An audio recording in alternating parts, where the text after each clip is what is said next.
90% लोग अपना सारा पैसा इस ट्रेडिंग स्कैम में लूज करते हैं और ये ट्रेडिंग गुरुज आपको कभी सच नहीं बताएंगे। बात हो रही है 1 मिनट बाइनरी ऑप्शन। आपको लगता है आप ट्रेडिंग कर रहे हो? नहीं, आप सिर्फ एक तुक्का लगा रहे हो कि 60 सेकंड में प्राइस ऊपर जाएगी या नीचे जाएगी। ये ट्रेडिंग नहीं है, ये गेमिंग है, प्योर कसिनो जुआ है ये। इसका मैथ समझो, अगर आप जीते तो आपको मिलते हैं 80% और अगर आप हारे तो आपका पूरा 100% जाता है।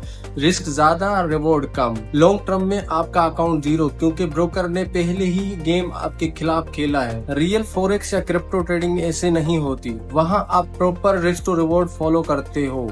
जहाँ आप $10 रिस्क लगाते हो तो $30 कमाने का चांस होता है। वहाँ कोई फिक्स्ड 1 मिनट का टाइम बॉम्ब नहीं होता। इन 1 मिनट वाले गुरुज के झांसे में आना बंद करो और अगर वीडियो अच्छी लगे तो अपने दोस्तों के साथ शेयर करो और उन्हें बताओ कि रियल ट्रेडिंग क्या है और फेक ट्रेडिंग और स्कैम क्या है।